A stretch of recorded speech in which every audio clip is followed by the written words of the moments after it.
SCORE, um, which is South Carolina's Oyster Recycling and Enhancement Program. And currently, he leads SCORE's community-based efforts to promote climate resiliency for the coastline adjacent to Marine Corps Recruit Depot in Paris Island, and through our NFWF Paris Island grant. So I will turn it over to Cole and thank him very much for joining us. Thanks, Thank you, Cole. thank you, thank you. Let me figure out how to share my screen quick here. All right, give me just a minute, everybody.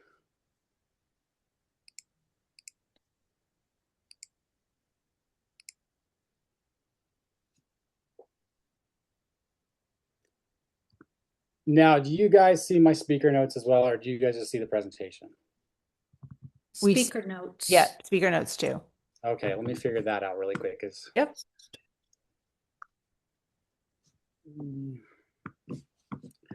Pardon me, this has been a little while since I've done it via Zoom. Usually this is in person for me, so trying to play a little catch up. All good.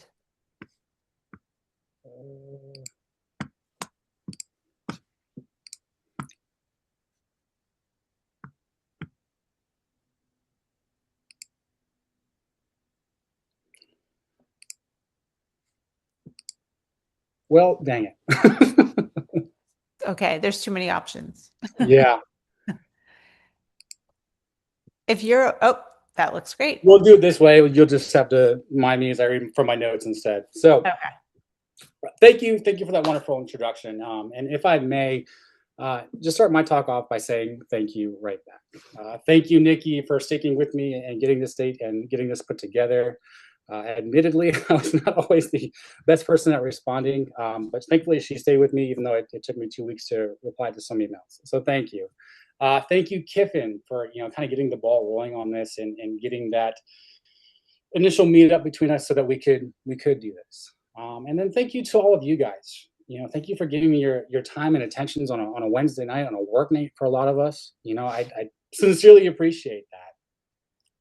As many of you know, because you've been out there with me, and as many of you will come to know because you're going to be so inspired by this talk, that you're also going to come out. I have a really, really awesome job. There's very few things I would rather be doing. Now, it's hard work. It's not a hard job, but it is hard work. But with that, it's awesome that we kind of get to see the differences that we're making. Everything that we're doing is tangible. We can see it, we can view it, we can smell it. But it is literal blood, sweat, and tears. And I say all of that to say that's only half the battle. The other half is taking that blood, sweat, and tears, extracting all the data out of it, making it digestible, presentable, and then having opportunities like this to come out and talk about it. And so when I say thank you, I want you to know that's sincere. It's heartfelt. Thank you. I mean, this is just a huge favor to me. This is an awesome opportunity to talk about all the great things that I do that we can do together. And my job isn't possible if it's not for opportunities like this. And so again, thank you all so much for having me. With that said, and with the pleasantries out of the way, yes, my name is Cole. I am a marine biologist for the SCDNR SCORE program. That stands for South Carolina Oyster Recycling and Enhancement.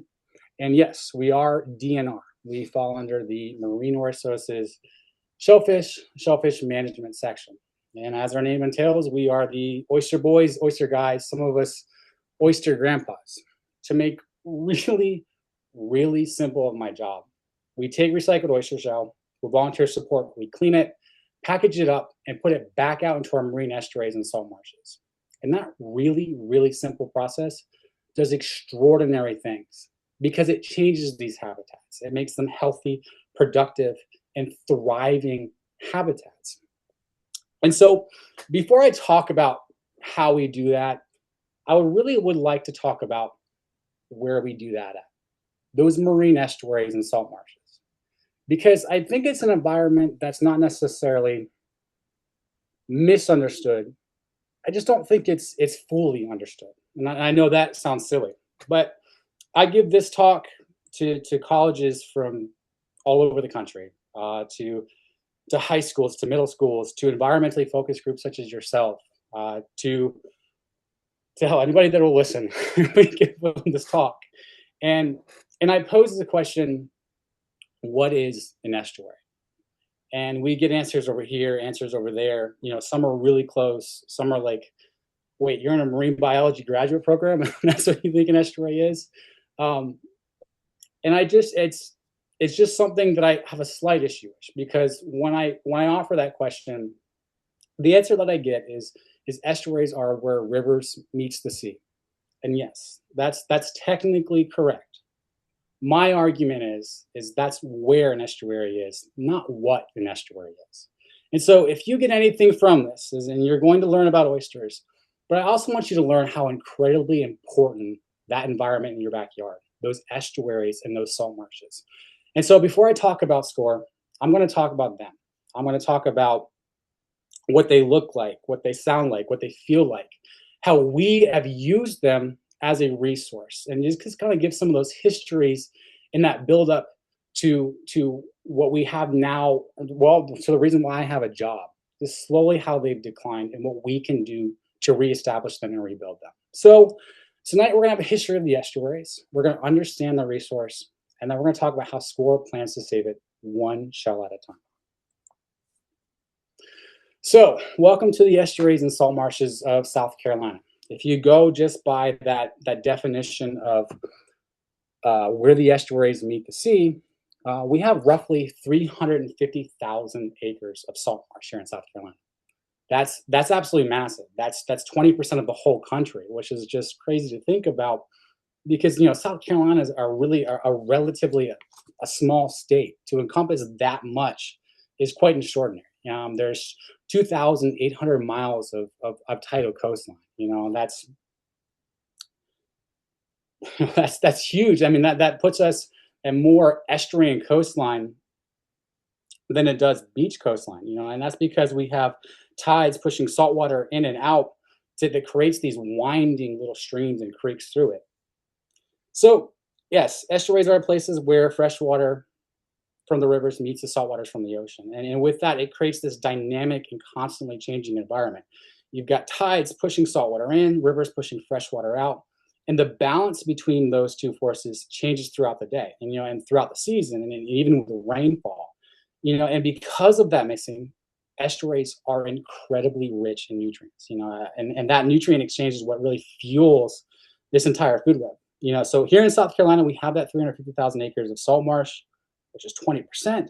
We have that 2,800 miles of tidal coastline, and that's not just straight coastline. That's massive winding networks of waterway.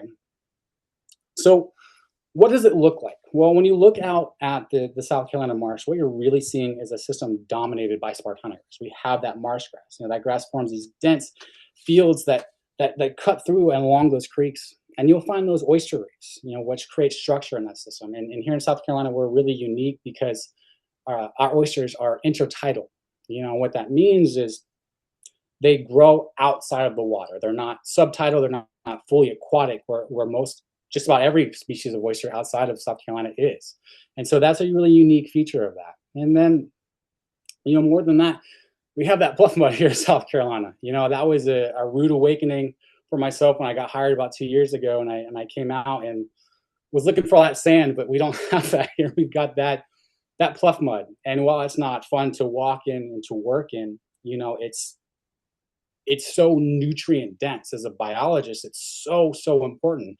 It's literally thousands and millions of years of organic material that's just full of nutrients, and it really just boosts the productivity of these ecosystems. And it's really fun because people don't realize that it's quite literally dinosaur poop. So we have people come out with us, and they wipe it on their face, and I'm just thinking, if you only knew what that is. So that's some of the characteristics of our salt marshes and our estuaries. So let's talk about some of their attributes. So first and foremost, to me as a biologist, is our estuaries are the nurseries for the sea. And that's one of their most important roles. Many species that we associate with the ocean actually begin their lives in these estuarine environments. They start offshore, the adults spawn, and then the larva is carried by tides and currents into the estuaries like Charleston Harbor, the Ace Basin, Winyah Bay. And once they arrive, they find the perfect conditions to grow. The water's shallow, which reduces the presence of large predators. The spartanograss, those oyster reefs, they provide that structure and protection. And there's just an abundance of food. There's the plankton, the detritus, the small organisms that fuel that rapid growth. Species like shrimp, blue crab, red drum, flounder, spotted sea trout, they all depend on the stage of life in these marine estuaries. They grow here until they're strong enough and big enough to move into those deeper waters. And in so many ways, these marshes are not just habitat, they're the starting point for lives in our oceans as well. Biodiversity. So because of all these conditions, estuaries support an incredible amount of biodiversity. You have life existing in multiple layers at the same time. In spartina grass, you'll find snails and small crabs. On oyster reefs, you'll find fish, shrimp, all these invertebrates. And in that water column, you've got juvenile fish, you've got crabs moving with the tides. Even in that pluff mud, that pluff mud is chock full of life. There's worms, clams, microorganisms that play a huge role in this ecosystem, and with all these layers stacked on top of each other in a relatively small space, that's just what makes these estuaries so productive. In South Carolina alone, there's over 140 species that live in these estuaries at any given time. What's kind of crazy to think about when you're just talking about biomass per acre is a marine estuary, especially here in South Carolina, has more life than any other habitat on our planet. Rainforests, coral reefs, deep seas. Our estuaries does. Per acre, it has more life than any habitat on our planet. So now let's kind of transition to the hero of the estuaries. And no, it's not just because I work with them, but because they're a keystone species, and they absolutely earn that title. And that keystone species is our eastern oyster, or Crustacea virginica. And this is because of a whole lot of attributes to it as well. In ecology, we use the term keystone species to describe an organism that has a disproportionately large impact on its whole. That term comes from architecture, specifically the keystone in an arch.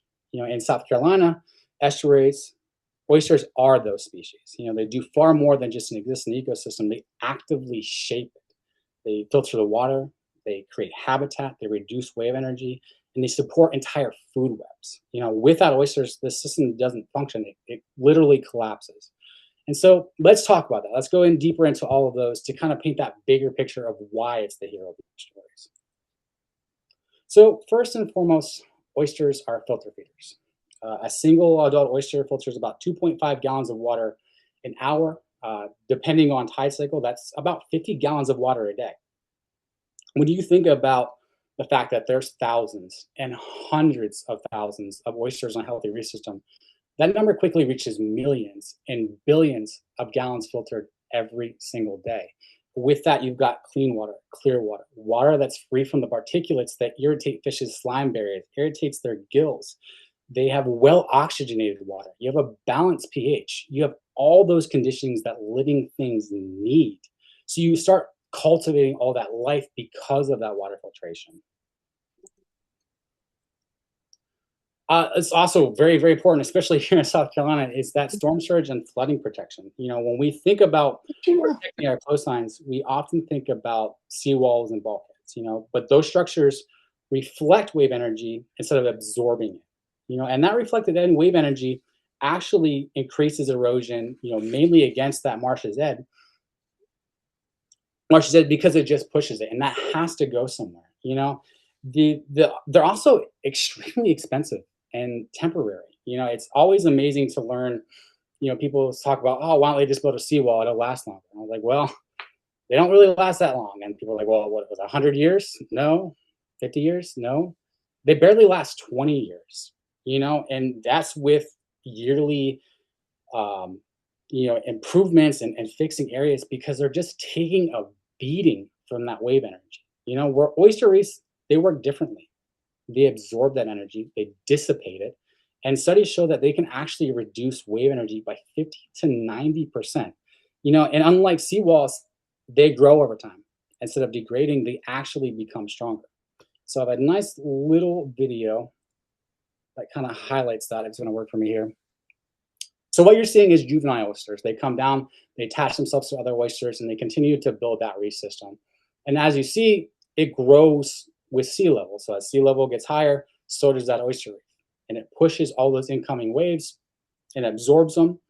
Everything behind that reef is stabilized. So you start building all these conditions that spartanograph then needs to then move forward, and how those two kind of working together to fortify our shorelines.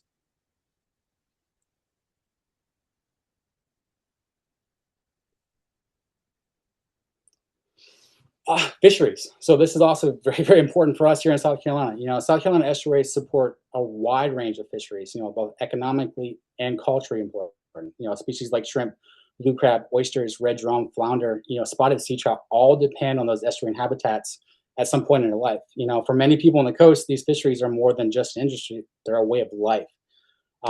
You know, the one thing that oysters do is they provide that structure. You know, in those interstitial spaces or those little nooks and crannies, there's so many things that are living, you know. And so I talked about that biodiversity in our estuaries, and that's because when we zoom in, those oyster reefs are allowing for it. They're building all the structure that supports all of it. So looking at just the money of it now, because now we're transitioning from having all that biodiversity to where us as humans, where we attach a word to it, and we call it our resource. And so when we look at the resources of South Carolina and we look at our fisheries, it's over hundreds of millions of dollars each year that comes from our fisheries here in South Carolina. Oysters being the fourth largest fishery, which has about $4 million each year. That money then is from licensing and harvesting. That money then comes back to fund jobs like mine, fund projects like this. So while your fishing license is $15, it's for a good case. But more than that, there's over 60 fisheries that are supported here in South Carolina. All 60 of those species live on, around, underneath, in that oyster reef. You know, so while oysters are the fourth largest fishery, they support all of our fisheries, you know, and so that just leads it to that keystone term. So now let's talk about how we've used the resource, and let's talk about historically. Let me find my notes real quick here. So when we look at history, we've really, it's kind of cool for us here in South Carolina. We've been using these estuaries for thousands and thousands of years. You know, we see the Siwi Indians have built these shell rings and these iron shell maidens. You know, they're thousands of years old. One thing I like to do, you know, each year, this is kind of off the record of my own little research here, but one thing I like to do is each year I'll spend a little bit of time reading about like a certain part of a war or a certain time period. And, you know, like when I first moved down here 2 years ago, it was the Civil War. And so I got like a Confederate side of things and went deep into the battles fought down here, you know, just a different aspect of it. Well, this year I've kind of gone off the wall a little bit, and I've kind of read about the beginning of us, of us as the Homo sapien, as the dominant Homo species. And, you know, new research and new thinking really ties that to us finding these estuaries. You know, as they continue to go back and they find earlier and earlier Homo sapien civilizations, they're finding that they're on the coast. It's because we found the estuaries, and most importantly, we found oysters. We found a reliable food source. We found something that's, full of good fats, full of good proteins, full of nutrients that's great for brain development. You know, we found all that, and it's what has allowed us to become the dominant Homo species. It's kind of cool. But anyway, you know, that's my own kind of personal research. You know, beyond that, you had the oyster shells used as currency, other, you know, jewelry, ceremonial things. You do see kind of in estimations of how we start to use it as a fishery, and maybe 100,000 bushels used each year. I got to work with an archaeologist this past summer for a project that I'm doing, and she talked about how when they go out to new sites and they dig a little deeper, they keep finding these shell rings, and they just continue to predate themselves even further and further back right here in South Carolina. So for thousands of years, we've been using these estuaries. We've been using this oysters. So let's fast forward to colonial times. Let me just find my notes here.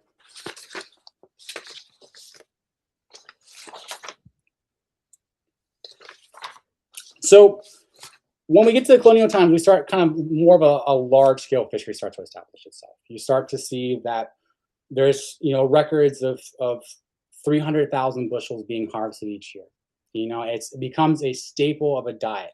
You know, every meal people are having oysters. More than that, they start to use oysters outside of just eating it. They start to use it in construction. You know, when you take oyster shell, you burn it, and it makes a lime. And in that lime, you then uh, combine with other materials to make a concrete mixture, or what we call tabby. And that tabby was used to build the original Charleston, Beaufort, Horry County, all those original buildings. You know, some of them over 300 years old. Because it drains well, it compacts well, it's easy to make. You know, our original roads here in South Carolina and just up and down the coast, they're made out of this oyster shell. So we start to use it for more than just food.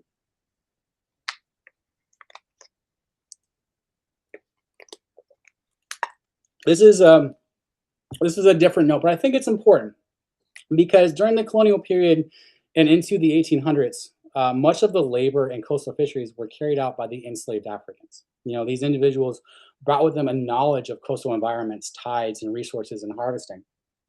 You know, and after emancipation, when they were freed, many continued working in the fishing, crabbing, and stripping and oyster harvesting industries. And this is really where our Black community kind of gets its foothold. You know, one of the first businesses that the Black community is able to start is actually these canneries that we'll talk about in a second. So, you know, these descendants became what we know as the Gullah Geechee culture. You know, today, many of them are still using those traditional harvesting practices and coastal lifestyles that trace their roots all the way back to these original communities. You know, and then it just reminds us that estuaries are not just more than than just ecological systems. They're deeply tied to human history and to culture.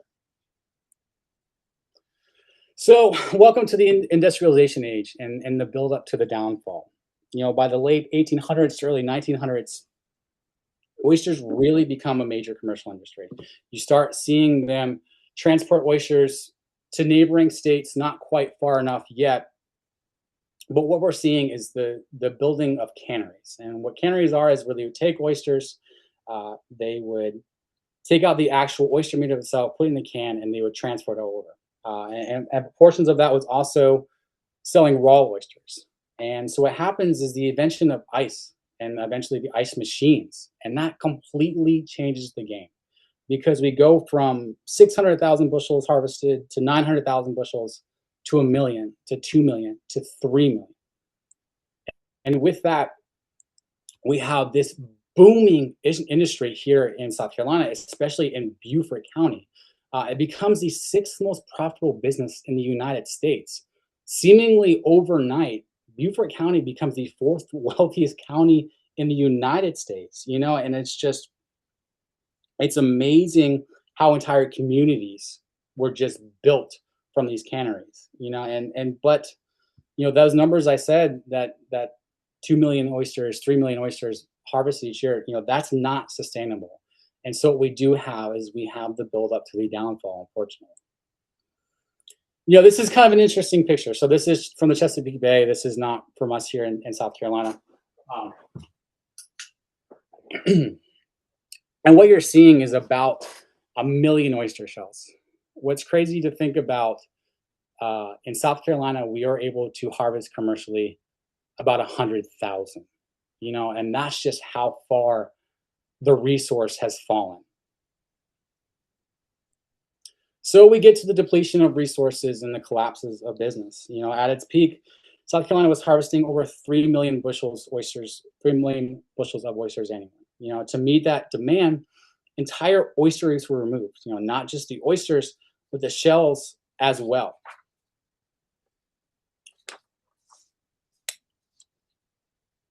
Let me just find my notes quick here.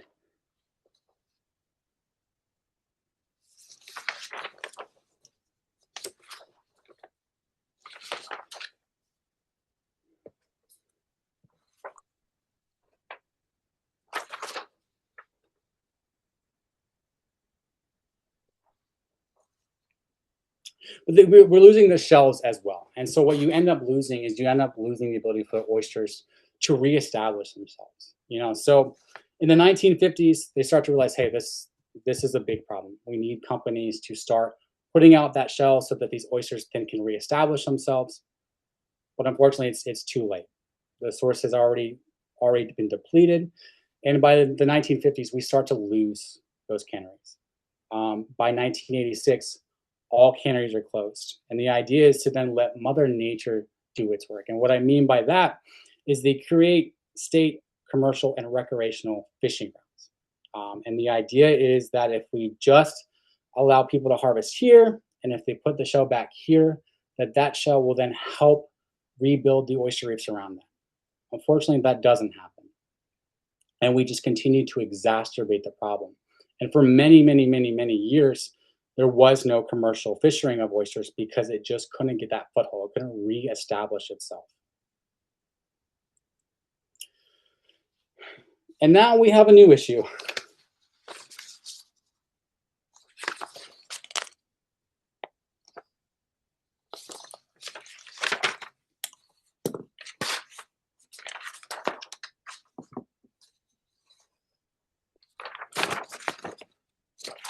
So even after the collapse of the oysters industry, pressures on estuary didn't stop. It just changed.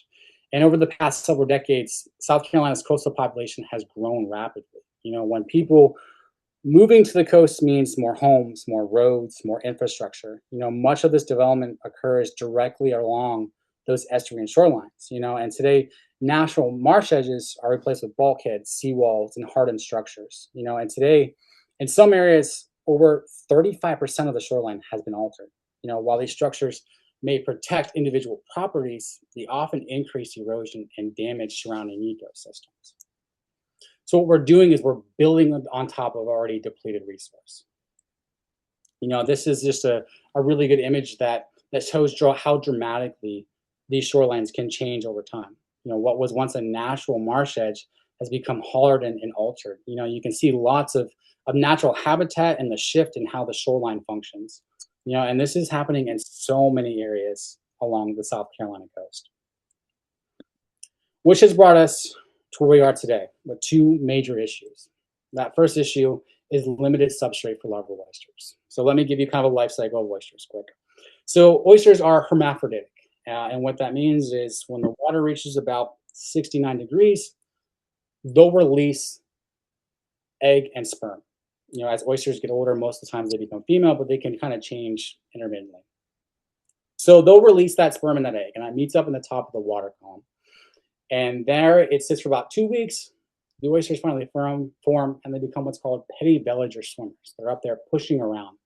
And what they're looking for is that dense, calcium-rich, rocky surfaces to come down, attach themselves to, and to grow those reefs on. But because we overharvested, thank you, honey. Want some more?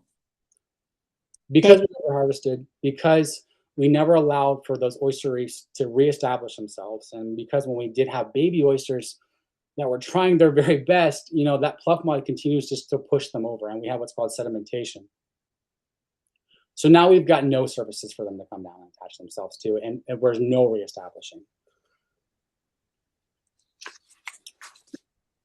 And that second issue is shoreline erosion. Without oysters and that natural marsh protection, that wave energy and shorelines begin to disappear. And these two problems are directly connected, and they are both stemmed from how we've interacted with the system over time. So that question becomes, how do we solve both of these problems at the same time? And the solution to both these problems is living shorelines, and that's where SCORE fits in. So let's talk about SCORE now. Now that we know a little bit about the estuaries, we know some of the history of it, we know how it's being used, the problems that it has, let's talk about how we can fix it. So welcome to SCORE. Again, South Carolina Oyster Recycling Enhancement. It was created to address both of these exact challenges. We do it in a really awesome way, though, and it's community-based restoration that focuses on restoring both oyster reefs and restoring that habitat. Since its inception, we have worked with more than 55,000 volunteers and have contributed over 130,000 hours of work. If you just attach minimum wage to that, that's about $3.2 million in work that we've received. And together, we have helped restore over 200 sites along the South Carolina coast. That's not just a scientific effort, that's a community-based driven movement. One of my favorite things with SCORE is we work with everybody, high schools, colleges, companies, adjudicated youth. We build that stewardship in so many different communities. So the foundation of all this work starts with shell. We collect that oyster shell from restaurants, oyster roasts, public drop-off locations. That's how we get about half of our shell. The other half we buy from out of state. So Virginia, North Carolina, all of our Gulf states. We take that recycled oyster shell, we bring it back. We have a spot over in North Charleston where we store it at. And that's where we begin our volunteer process, because that shell is going to sit there for about 6 months to a year. As you can imagine, most of that shell had just been eaten on. So we want to get it out into the sun. We want to bake off all those tissues. And once that shell is that nice white color, that's where volunteers come in, because they come through and they pick out all that trash. You'd be amazed to learn that we get like 15 to 20 pound bags of saltine wrappers and Fireball. I guess it's a good chaser with oysters. I don't know. But we get all the other things too: ramekins, knives, forks. Somebody found a foot one time, so there's all kinds. Well, you never know what you're going to find, So before we put that shell back onto the water, we got to make sure it's clean. We got to make sure all that trash is out. What's really interesting is we work with a group called Charleston Waterkeeper since 2019, and since then they've been keeping track of how much trash we pull from this. And since 2019, we pulled 2.5 tons of trash out of this oyster shell, which is it blows my mind. That's just an incredible amount that I just can't believe is in there. So with this, we've got 3 big types of planting, and these are constantly changing. We're constantly coming up with new ways. We get to experiment. Our first way is called a loose shell planting. That's where we get a couple thousand bushels onto a barge. That's evident in picture there 1. That barge is equipped with a fire hose. And what we do is we turn on Welcome to the Jungle and we blast that shell off. It's wild, it's ridiculous, but it's highly effective. We're getting thousands of bushels onto the coastline in 30 to 40 minutes, depending on how tide works with us. The issue with that is it's just very expensive. And so it's not practical to use large scale or all the time. And so we have to find more practical and more volunteer-based ways of doing that. And that becomes with our bag shell planting. This has kind of been Scourge bread and butter for the last 25 years since our inception. And this is just a heat-resistant plastic mesh bag that we fill with 1.5 bushels of that oyster shell.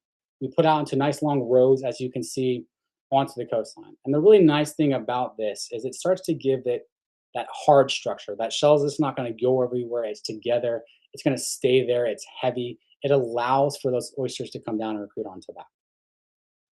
Our third way, our newest way, probably our most effective way, and what I really have to deal with, and that's our manufactured wire reefs, or MWRs as we call them. And they kind of describe those simply. It's a 2 foot by 4 foot oyster cage, and it's specially designed to attack both those issues that I had talked about: that limited substrate for larval oysters and that coastline erosion.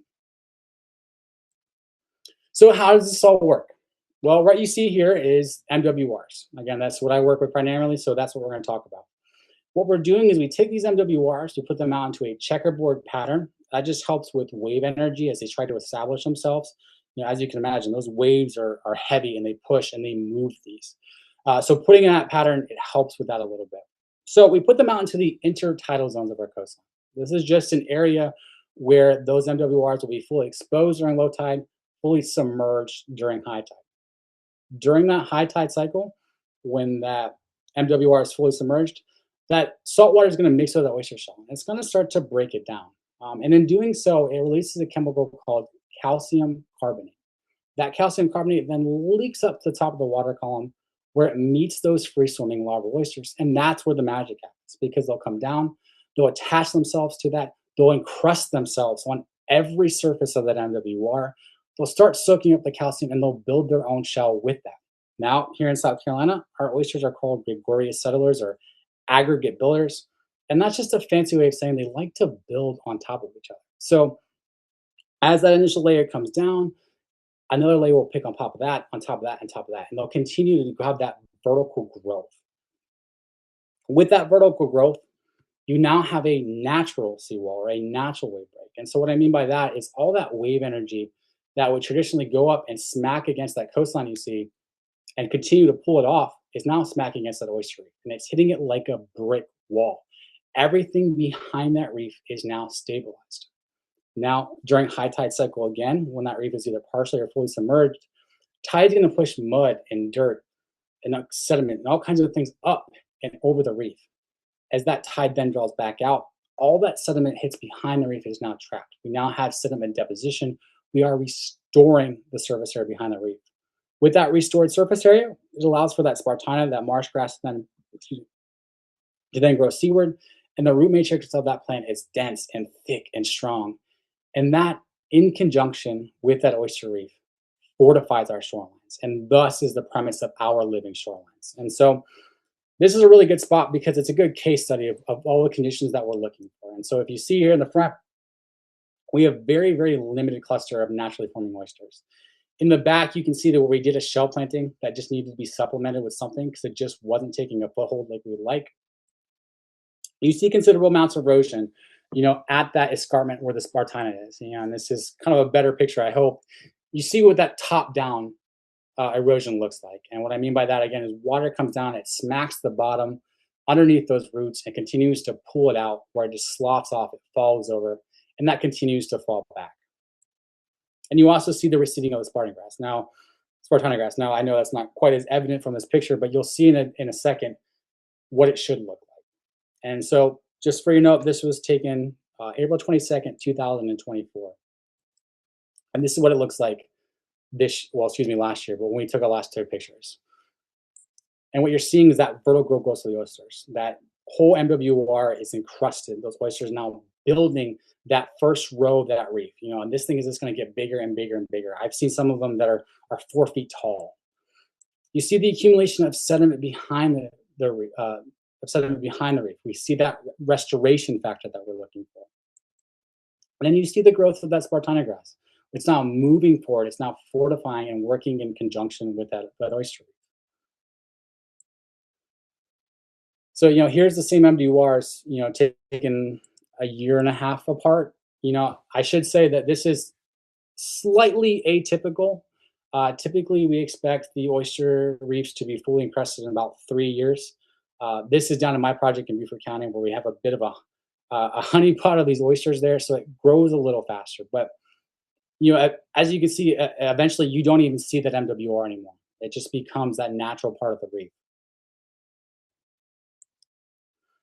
Here's a video just kind of showcasing it all. What you're going to see is a boat's going to come through. It's going to kick up all that wake. Those MWRs are absorbing all that energy. They're protecting that shoreline, and they're creating those living shorelines for us. And this is exactly what we're working for.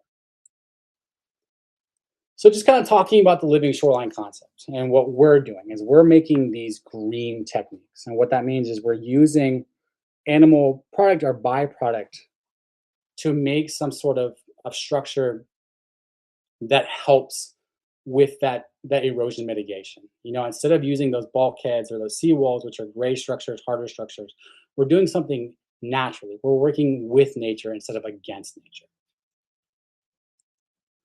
I also want to talk about Spartina because she kind of plays second fiddle to us, but she would be the lead singer of any other band she's in. And she is an incredible, incredible plant. Because first and foremost, she sequesters carbon. What that means is she just takes all that carbon and uses it for different bacterial and productive cycles. And she is second only to the Amazon rainforest in the amount of carbon that she can sequester each and every year. That a single acre of that spartina grass sequesters the equivalent of 60,000 gallons of CO2 each and every year.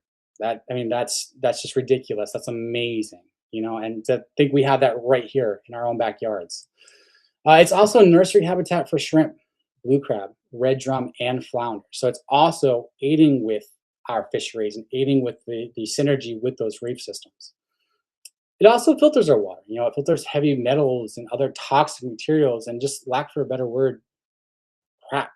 It pulls it out of our water. What it can't break down, it pushes deep down into that pluff mud where that specialized bacteria that can. And this whole productive process is what's led to this environment being the most productive on our planet. The most productive environment on our planet. Not just the Carolinas, not just the East Coast, our entire planet. And with that, now it's being used all over the world. Any country that has marshes, especially China, they're importing this as fast as they can because of how effective it is. So now you know where we work, how we work, and what we're doing. Now it's time to talk about my project. This is the project that I'm leading, and this is how you can eventually get involved. So my project takes place in Marine Corps Recruit Depot, Paris Island, Navy Hospital, Beaufort. Just a little bit of background information. This is one of two Marine Corps recruit depots in the United States. The other one being in San Diego. Huge, huge, huge economic activity in this area. Close to $1 billion. Excuse me. With that, over 7,000 jobs. It's got movie theaters. It's got all kinds of grocery stores, gas stations. Listed quarters. So it's very, very important to us economically in our state. So here is all 205 sites that SCORE manages. Each of these sites, we've done some sort of marsh restoration, oyster population restoration. My work focuses down in the Sentinel landscapes of Beaufort County, again, surrounding Marine Corps Recruit Depot, Paris Island. So what is the Sentinel landscape?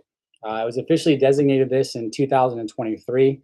The South Carolina Low Country Sentinel landscape became the 11th Sentinel landscape in the country. It's also the newest one. With ours, it's unique in the fact that it's got all this biodiversity, longleaf pine forests, ranch lands, salt marsh, forested wetlands, long stretches of unbroken wildlife corridors. In total, it's about 2 million acres. That's one of the largest Sentinel landscapes as well. Excuse me. And then my work focuses on that 13,597 around those active base areas. So when you get those Sentinel landscape designations, you get all kinds of protections afforded to you. And the one protection where we fit in with SCORE is that climate resilience, because of our living shorelines, because they continue to grow and to adapt to rising sea levels and that climate change. That's how we're able to get in with these grants. And again, we're doing that because we're facilitating that marsh migration and we're reestablishing these oysteries. So the exact project is our National Fish and Wildlife Foundation National Coastal Resiliency Fund, Paris Island. Again, we're working adjacent to Paris Island and U.S. Navy Hospital Fort Frederick, adjacent to being a keyword, and I'll talk about that in a second. We're partnered with the Coastal Conservation League, the Sustainability Institute, great partners, great partners. It's about 3.1 acres of on-ground footprint, which is about 13,000 linear feet. That is an absolutely massive project. This is the biggest project in SCORE history, department history. It's one of the biggest projects in DNR history. It's absolutely massive. And with that, we're doing all of those excellent things with addressing those issues and using that keystone species in oyster to also filter water, provide habitat, and solidify those food webs of the estuaries. And with that, we proposed about 7,000 hours of volunteer time. So here are the sites, like I said, adjacent to Paris Island. And that's actually because of a funny little rule. So in the late 1800s, there was a presidential decree that moved the boundary of Paris Island into the intertidal zone, meaning it's literally into the water. Now, with our funding source being the National Fish and Wildlife Foundation, we have to work on public property. We cannot work on private property. And so you can see, on those green lines that we butt up as close as we can to those border lines. So there's sometimes where your left foot is no good, your right foot is good. And so okay, that's where we start to build. And this matters because we have to take monitoring data, and that monitoring data is viewable. They can say, hey, no, that's actually on base. You're going to get flagged for that. So it's really, really important. I think it's really funny too, but we stay on that public property. So we have 9 sites over in Battery Creek, totaling about 3,200 linear feet. We've got 5 sites in Archers Creek, totaling about 8,300 linear feet. Now we have 2 sites up at Fort Frederick and Navy Hospital Beaufort, which is about 2,000 square feet. With this, a unique in that we're using all 3 of our substrate methods. Predominantly MWRs. This is a novel project for the MWR because they're kind of expensive. They're actually very expensive. And so we had to find a grant that would allow for us to purchase all the materials to make them. And thankfully, we found the military. I don't know if you guys know, but the military's got some money, and they are happily spending it with us. And so for the first time, MWRs becomes a predominant substrate for the project. And so that's for 99% of our work is those MWRs, but we do use that loose shell planting and we do use that bag shell. Again, it's very unique. I don't know if I've been in a SCORE project where all three are being used together. So far, we've completed 12 and a half of the 16 sites, about 50% of the total. I know some of you math guys are like, hey, that doesn't add up, but we'll figure that out. We've planted 10,000 bushels of loose substrate. We've deployed 2,258 MWRs and 2,850 bags. With that, we've involved 1,111 volunteers, which I think is great. You know, I'm so glad that that one guy called off because 1,112 is not nearly as fun. In total, we've worked with about 4,239 hours of stewardship, so about 59% of our total. So now we're going to look at each site, and I'm going to give you a couple of different metrics. And so that kind of gives credence to our work, and it's also nice having talking points. And so when I say oysters expected, what I mean by that is each of these MWRs, we expect to recruit about 7,000 oysters. So what I'm doing is taking the MWRs that we deployed and multiplying that by 7,000. Water filtered, well, each of those oysters is filtering 50 gallons of water a day. And so what we do is we take that total number and multiply it by 50. So we completed all 9 of our sites on Battery Creek. We did that last summer. We actually started in Battery Creek when I got hired in 2024 through this grant. It was really, really nice to finally get this finished last summer. With that, we worked with 341 volunteers.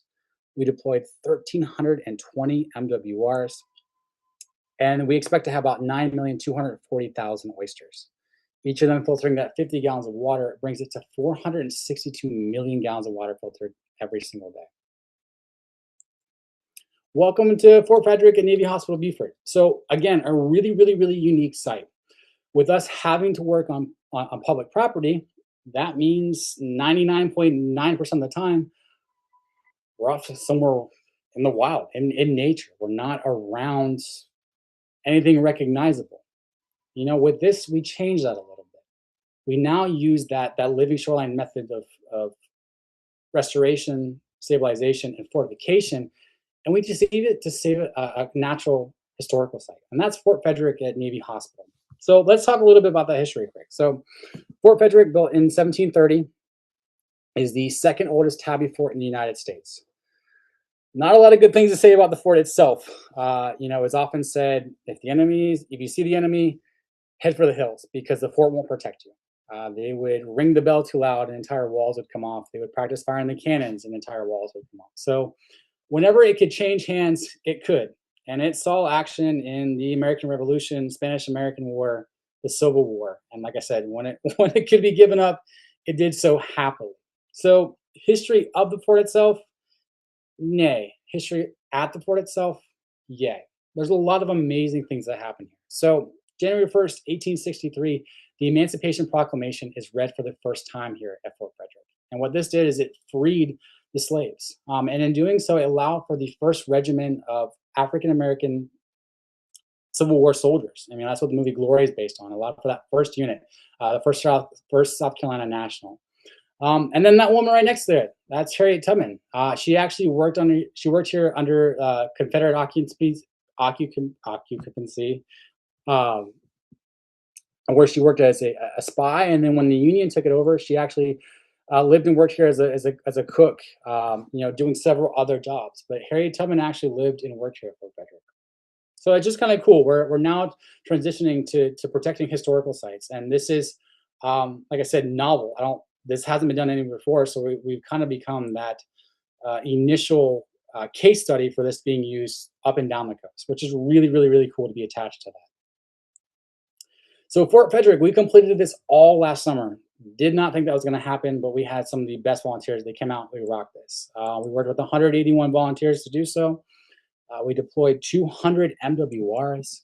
We deployed 2,850 bags, and we expect again 2,400,000 oysters, each of them filtering that 50 gallons of water. It's about 119 million gallons of water filtered every single day from those efforts. All right, welcome to Archers Creek. Archers Creek is the beast of the east. This is where we will be for the remainder of this project, so this summer and next summer.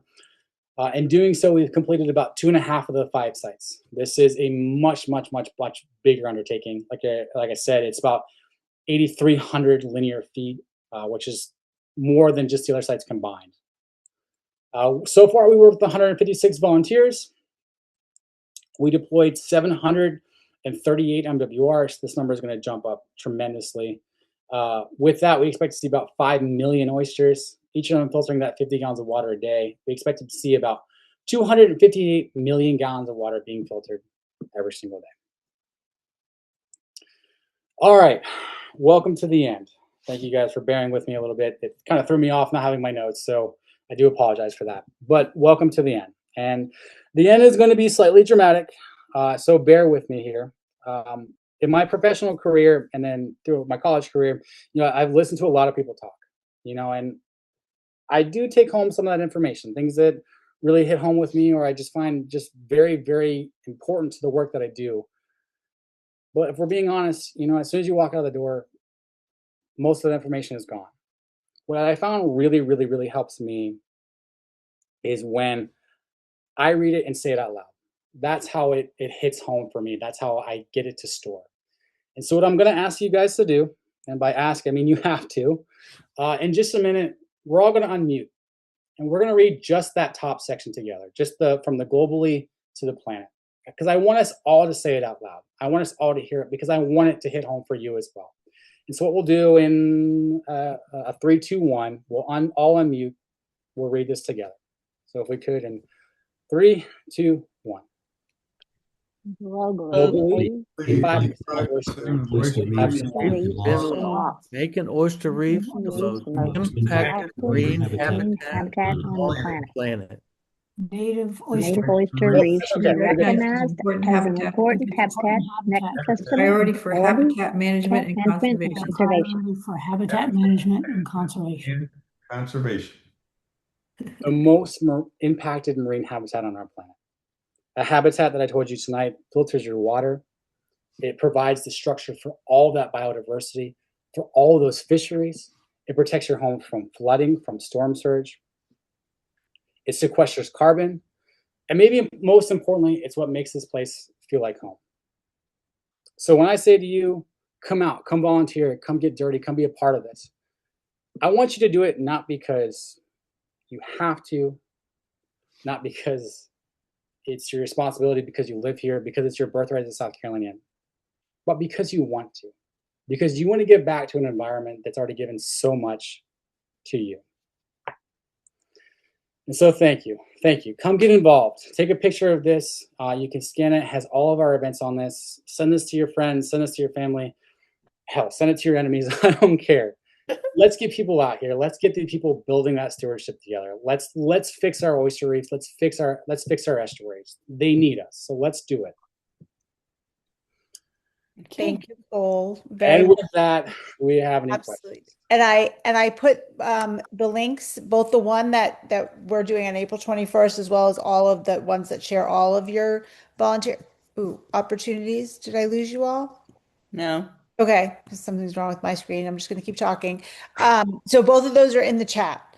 So yeah, so if you have any questions about that, and then I just want to open it if someone wants to unmute and ask a question to Cole. And again, Cole, thank you so much for all this wonderful information. Please feel free to jump in and I have a question about I love oysters, so I'm wondering what's the relationship with the fishermen and the people who go out and grab oysters out in the wild. Do you have yours fenced off, or what happens to us if we come to your oyster bed and start chipping away? So there is 3 types of oyster beds, and we do have an established system now, and that is the commercial system where they'll buy the land that the oyster's on, and they are completely responsible for putting shell out, for managing it, and it is stringent. Those people that go out and enforce those laws, I work with them, and they will get you for anything. So we have those commercial properties now. Okay. Again, people lease the land, they build those reef systems, they sell that, they have to manage it. Then we have state lands. Now these rotate every couple of years. We see if oysters are responding the way we like. If they're not, we close it off that grounds for a couple of years. With state grounds, they can be used commercially and recreationally. They're for everybody. Mm. Then you have recreational lands. Those are just for you and me to go out there and to get those oysters. Now, within my job, I don't work with them a whole lot. Again, I'm in the shellfish management section, so I do kind of work with the people that do. So my relationship with fishermen is nothing more than just saying, hey, please recycle your shell, and please do so responsibly. You know, and that's culling in place. So if you ever gone out oystering, you take a big cluster of oysters, and obviously you don't want the little guys. So you pull them off, let that shell fall down. They can come back. Or what they can do is provide that hide structure for other oysters to then replenish themselves. Okay, thank you. Yeah. Cole, can you put that QR code back up there again, please?